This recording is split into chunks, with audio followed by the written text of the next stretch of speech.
Dans cette dernière partie de cours, nous allons apprendre à créer des effets en jQuery. Le jQuery met en effet à notre disposition une série de méthodes qui vont nous permettre de créer des effets et des animations, souvent en modifiant dynamiquement les styles CSS des éléments HTML ciblés. Ces méthodes portent le nom en anglais des effets qu'elles vont permettre de mettre en place, comme la méthode hide pour cacher un contenu par exemple. Donc on va déjà apprendre dans ce chapitre à afficher ou à cacher un contenu avec les méthodes donc show et hide. Donc les méthodes show et hide vont respectivement nous permettre d'afficher un contenu HTML caché ou de cacher un contenu HTML visible. Pour information, sachez que ces deux méthodes vont jouer sur l'état de la propriété CSS display de l'élément HTML qui sera ciblé. Donc on va déjà pouvoir utiliser les méthodes show et hide sans argument pour afficher ou cacher un élément instantanément très simplement. Donc on va faire cela immédiatement dans un premier exemple. Pour cela, on retourne sur notre éditeur de texte ici. Et donc je vais me contenter de créer deux boutons sous mon titre. Donc un premier bouton auquel je vais donner l'ID B1, comme ceci, qui aura pour but de cacher le titre lorsqu'on clique dessus, avec la méthode hide donc. Et un deuxième bouton dont le rôle sera de réafficher le titre, vous l'avez compris.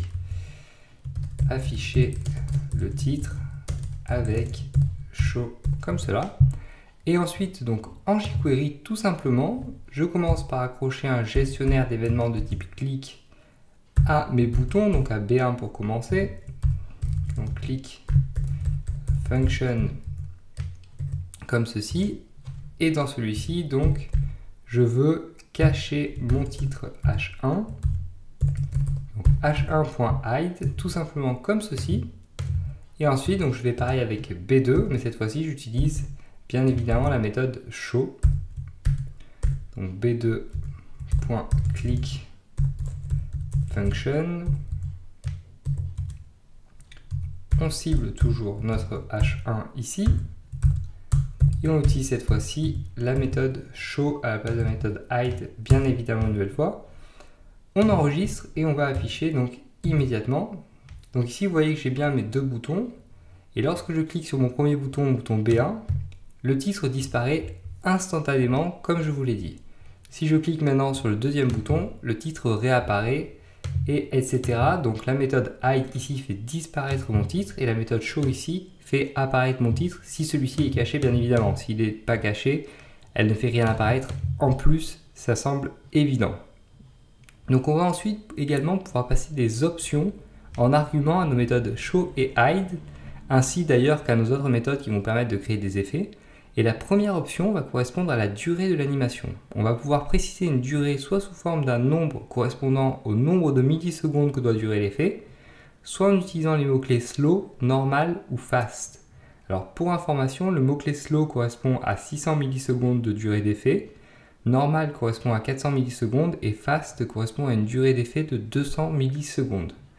On va également ensuite pouvoir passer une fonction de rappel, une callback function en anglais, en dernier argument de nos méthodes show et hide. Alors une fonction de rappel, c'est tout simplement une fonction qui ne va s'exécuter qu'une fois l'effet terminé.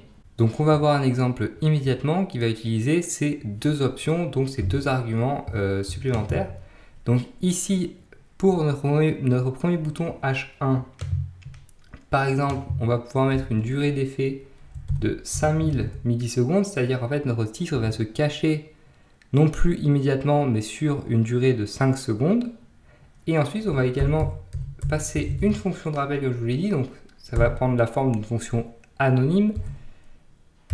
Et donc cette fonction de rappel va avoir pour effet d'afficher un texte par exemple. Et donc pour cela, je vais avoir besoin moi d'un span, un span que je vais mettre ici entre mon titre H1 et mes deux boutons.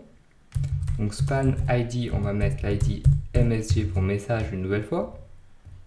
Et donc dans ma fonction de rappel ici, je cible ce span là et je lui applique tout simplement la méthode HTML. Donc titre caché avec un retour à la ligne à l'intérieur, comme cela, tout simplement. Donc ici, comme cela, ici,